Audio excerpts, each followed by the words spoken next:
Tötet sie alle!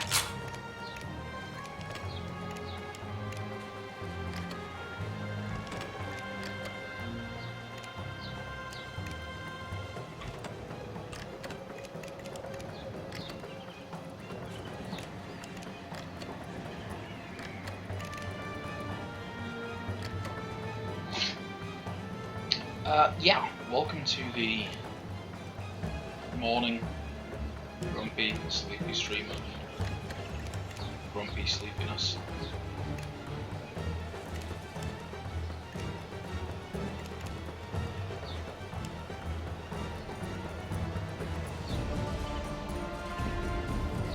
Yeah, I'll go for that.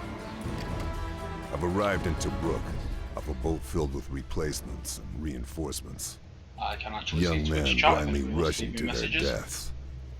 None of them are comfortable having someone like me around. Suits me fine. Most of them won't make it out of here alive. Rommel was kicked out during Operation Crusader, but Axis forces are once again sweeping across the western desert.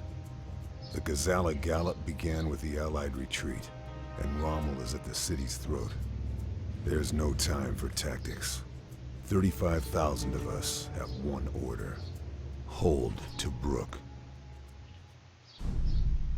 Seems to remember this mission from Medal of Honor Allied Assault, of all things. There was an excellent mission in that where you ended up holding Tobruk. And you were on a big gun on the roof, just destroying things that are coming towards you. Massive waves of like men and tanks. And you're just like spinning this thing around, firing everywhere, blowing stuff up. It was fantastic. In this case, I think I'm going to drop that. Nah, you know what? I'm going to go with that. My British kit. Because why not?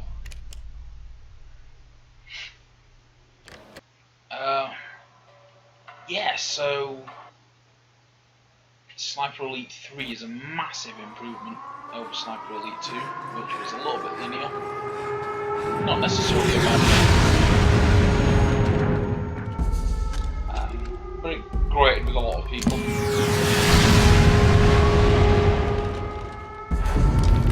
One thing I do have to say for this game is that the performance is fantastic. I'm actually running this with all the settings maxed. It was rendering at 4 times 1920 by 1080. And then being downscaled to 1920 by 1080 for the output signal. Which does, well, I mean, it's terrible for performance, but this game's so well optimized. I mean, like, stupidly well optimized. You know, I'm running this at 4 times 1920 by 1080 with all the settings maxed.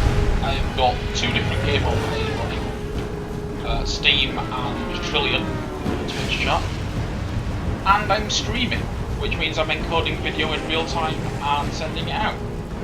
And the game is still going to hold a solid, you know, 50-60 FPS.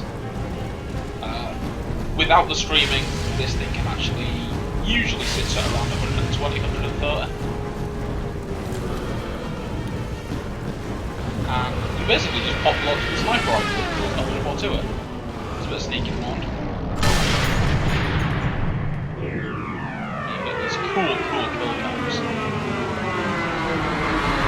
Brilliant slot.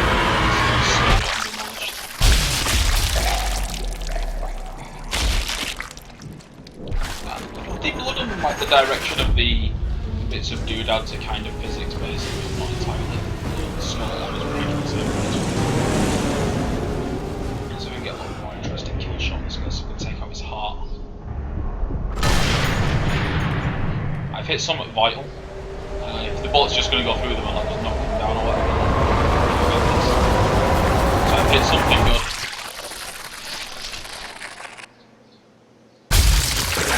Using that. It's alright mate, you've got another one.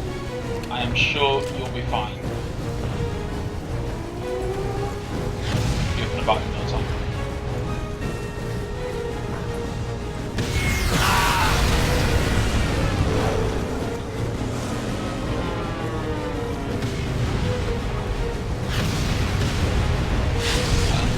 you're actually sniping, you're a lot more stable if you're braced actually in cover. I don't think you can actually take it.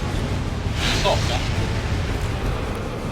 And you've also noticed at the bottom of the screen, bottom left next to the radar, is the BPM, which is expended, which is raised by running, getting shot, any kind of exertion basically.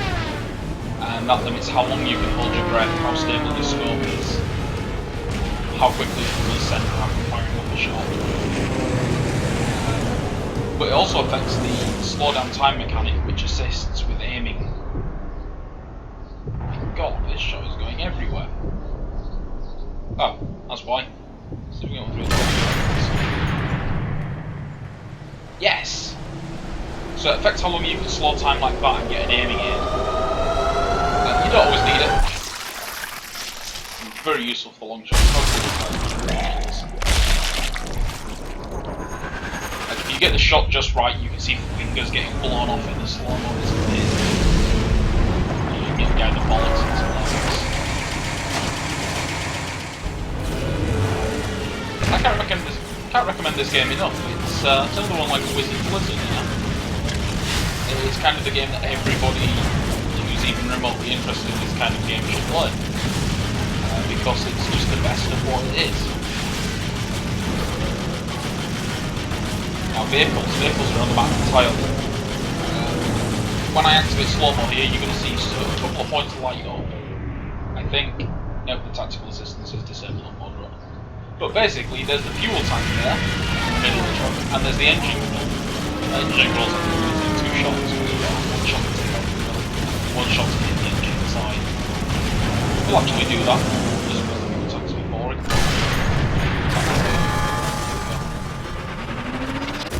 And they've kind of got these beautiful kind of mechanical skeletons inside the vehicle, you know, the engine and stuff, just like you have the people.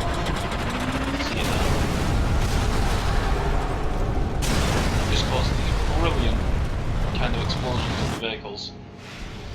They can look a bit naff afterwards, you know, but you're not going to hang around and stare at them unless you're a bit curious. You probably look at them once and go, they're alright, and move on. It doesn't really detract from the experience. This is the near-death effect that so many games seem to love.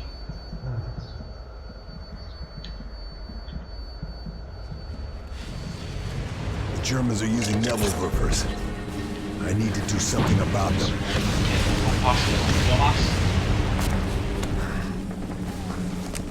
You kind of have like a one-use inventory key that uses all your inventory items. Sneak up this way instead. As you can see, my BPM meter's going up here as I'm running. That also makes sound, so people can hear me. And when the BPM's in the red, you can no longer use the focus time mechanic when aiming down sight. Just crouching, slowing down, etc. will actually.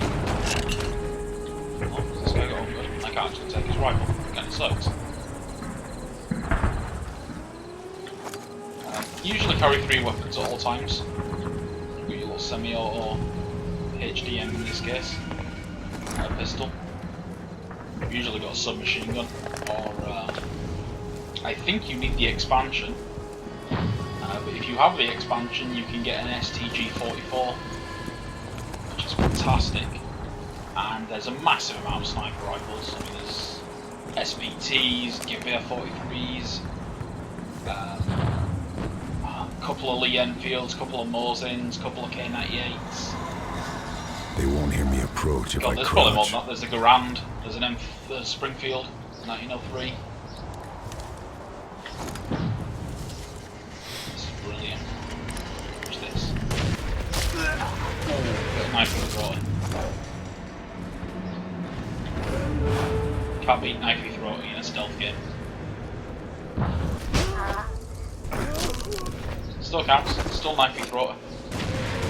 But it's kind of nice that you can pick up the bodies, hide them, throw them, if that's what you want to do.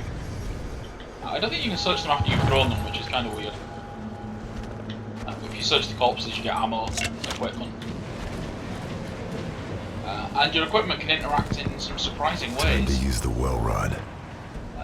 For example, if you look in the bottom right now, you can see like a little fiery stick thing that's like flint and tinder. You can either set a fire to attract a guard, or for example, I could lay down a piece of dynamite and then light the fire on the dynamite, and that'll actually trigger the dynamite after about 10 seconds. So of course the guard sees the fire, goes, what the hell's going off over here? And by the time he gets there, he gets blown the hell up. Ooh, that was a nice bit of magic. So for obvious reasons, the dynamite is one of my favourite items. You can also shoot the dynamite to set it off. Ooh, that was nasty. There's quite a few of those animations, depending on how you approach people. This is kind of where you learn about noise cover. There's a little icon on the top of the screen when you've got noise cover, indicating that you can take a shot or throw a grenade, and nobody will hear it.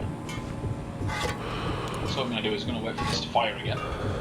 I'm going to explode this entire gun without anybody noticing. It's going to be bloody brilliant. See the icons there? Boom! Nobody even noticed.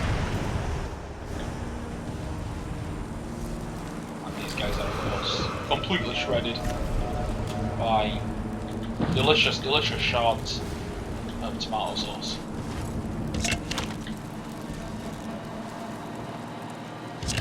Oh, that guy got barbecued apparently. Ah, sorry about that.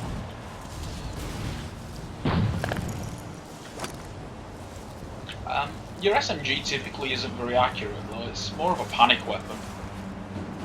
You know, when you're found, for example, you just whip it out, spray a guy down, and move on quite sharpish. Because they're loud, they're not accurate.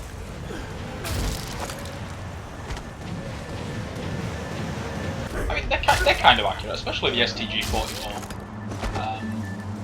But with them you don't have a sight. All you've got is the crosshair. You know, so you get a couple of accurate shots and then you're boned.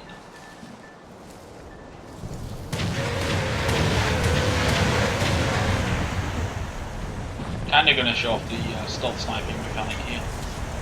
It's a beautiful little tutorial area. It doesn't hold your hand, there's no pop-ups. You know, like this is just, even though this is like my 50th time through here, you know, it's like this every time. There wasn't a first time when it bombarded you with fucking tutorials teaching me how to shoot. But what you see here is one of the little predetermined sniper nests. You can like rip a flank off and take cover against the wall. Cunningly find your target. Wait for sound cover. And that gun crew won't put the shot. It's beautiful stuff. Oh, it's fantastic.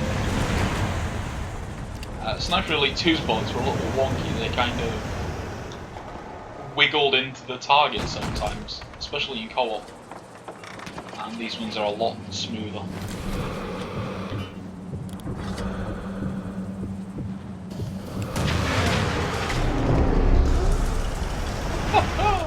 I love that nobody notices. There's like a giant explosion and one of their guns never fires again and nobody comes to investigate.